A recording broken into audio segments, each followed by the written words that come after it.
All right, so you were all in on the Samsung Galaxy Note 7, and now with all the bad news on faulty batteries, you're wondering what on earth to do now. Obviously, probably the very first thing you should do is contact Samsung, send that sucker back to them for a refund first and foremost, but then what? We were kind of talking before the show. Maybe we talk a little bit about options for would-be Note 7 buyers. I mean, you're kind of stuck between a rock and a hard place, and you know this Note 7 that you've bought, you're going to get your money back if you go through the official process. So you have some options. Right off the top, probably the most obvious option for you is the Galaxy S7 or the S7 Edge if you want to stay in the Samsung world. And that's just because there are a lot of similarities between the Note 7 and the S7 and the S7 Edge. Obviously, you don't have the S Pen, and that's a pretty big difference. A lot of people on the Note train do so because of that very specific reason. But there aren't a lot of S Pen alternatives in Android, period. So, you might consider otherwise. Otherwise it's very close in almost every way. Processor, the modems, the camera quality. It has a little bit of smaller screen, but, and it has micro USB as opposed to USB-C. So it's not on the kind of the new connection format.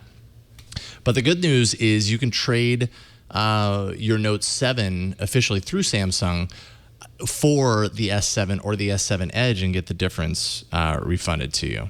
So that certainly comes in handy. What's the difference between the two money-wise? The S7 is $670, I believe. The Edge is $770, and then the Note 7 is right around $850. So, I mean, it can be pretty considerable, more than $100, depending on which phone you're transferring over to, and better battery technology.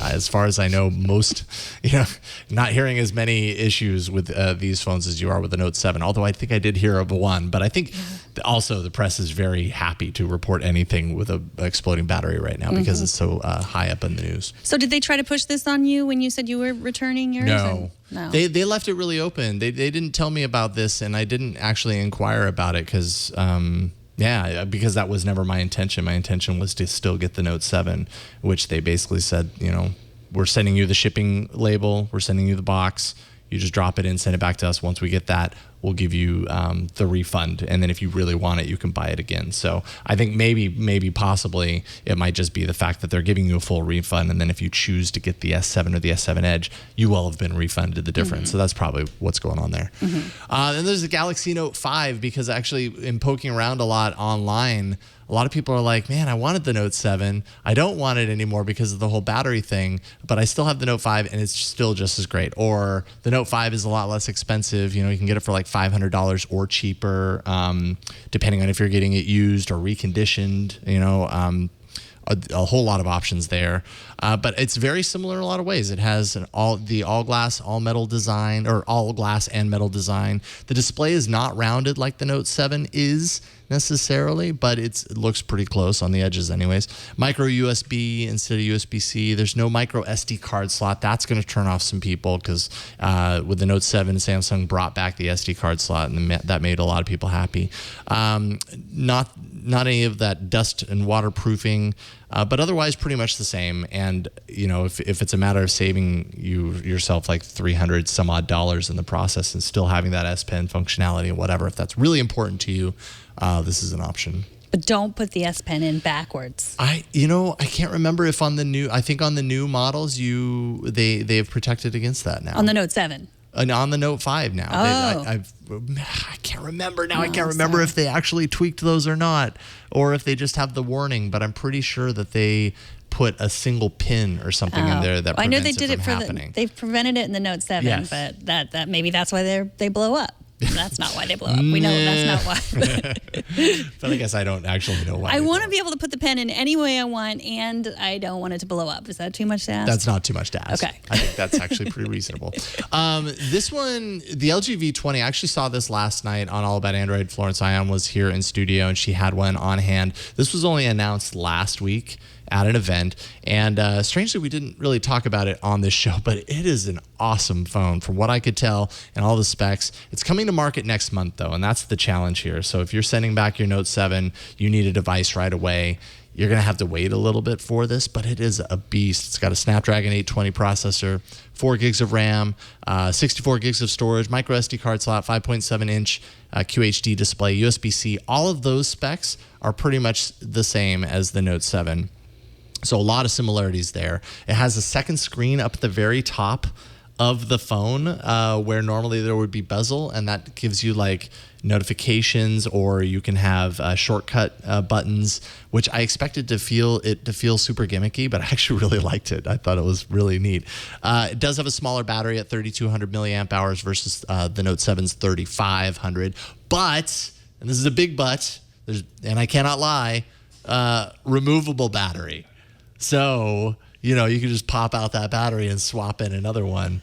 No big deal. And, you know, if this battery ever explodes, you can just replace it with something by taking it out. Yeah. I bet Samsung's really sorry they got rid of the removable battery. Who knows? Maybe we'll see it come back again. Are you it also has... This? I don't know. I would definitely like to get one for review. And I don't know if we already have one on order to get into the studio here. But I'm going to ask Leo about that before he saunters off onto his vacation. There's also dual rear cameras on this one, but no stylus support and no price at this point. But it's going to be a premium device. It'll be interesting to compare the dual cameras on the iPhone with the dual cameras. Yeah, especially because the iPhone is doing the dual cameras as like a zoom functionality, which I think is a great implementation of dual cameras. Here, it's wide angle versus like a less wide camera shot. And so I don't know which is the better alternative. Do I, in real world use, want more access to wide angle camera photography, or is it more useful for me to have a high quality zoom? I almost feel like for myself, high quality zoom would be more useful, but still very curious to see the quality on that. And speaking of iPhone 7 Plus, I mean, that's an alternative, right? This is just now coming out. It hits stores obviously this Friday. Lower resolution display on paper, but the Note 7 actually has a Pentiles technology on the screen, which to some people, and I sometimes see this, sometimes I don't, can make the view just a little bit less crisp, less sharp, based on the way Pentile technology works. The iPhone 7 does not have that, and so they're saying even though it's less resolution, it's still will potentially look sharper. Excellent cameras, obviously. iPhone's known for that. They're touting an excellent battery, more improved, even more improved than the previous ones, an additional 1 to 2 hours. Waterproofing, stereo speakers, quality design that iPhone's known for. The big downside for this, obviously, is the shift in ecosystem. That's a downside?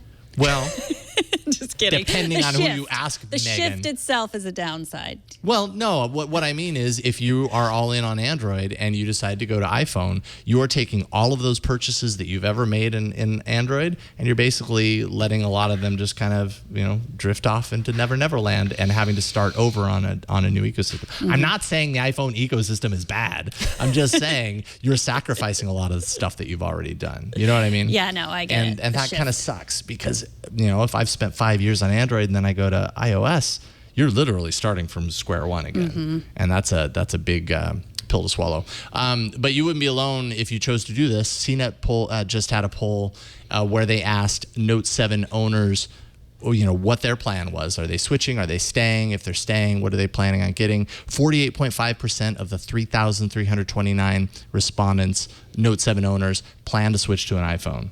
That's a pretty big number based on this poll. I don't know how scientific this is necessarily, but there you go. 30.5% would exchange for another Note 7. And that is, there's a few other kind of bits and pieces here. OnePlus 3 is a great phone. Inexpensive, $400. The Nexus 6P is still, I think, a great phone. It's the one that I use primarily. That's $500 right now. There is an LG Stylus 2 Plus, which is an Android phone by LG that has the stylus kind of capabilities and all that, but it's more a mid-range device, and I kind of tend to see Note buyers in the premium category. So that might be a step down. It's got like a MediaTek processor, which is not nearly as good as the Snapdragons.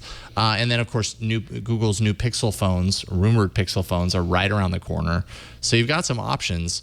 But I mean, beyond that, there's always just like get another Note 7. Like you can do that.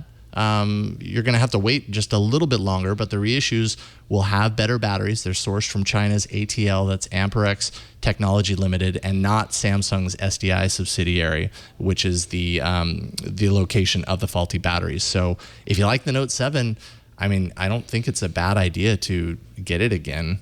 It's just I think some people's taste is kind of soured at this point. Yeah, it probably will be extra safe now. You would hope. You would expect. I would kind of expect that, right? Yeah. Like once a big recall happens or whatever, you have to expect that they're going to come out and overcorrect on the other side, and that's what I hope for. But I feel like you'll have to do a lot of explaining to people, like when you get on planes and when you know, just like when you're handing it over to a child or anything like. That's true. Like I wonder if they have to change branding a little bit, because if airplanes, let's say, are not allowing the Note 7 on, but then you get the new Note 7, how do I, as a passenger, tell the plane that this is a new one or that this is a good one? Sure, on the box it has a blue S on it. Does it have that on the phone? Do they know what that blue S means on the phone? Right. It's a really interesting question. I don't know the answer to that one, but there you go.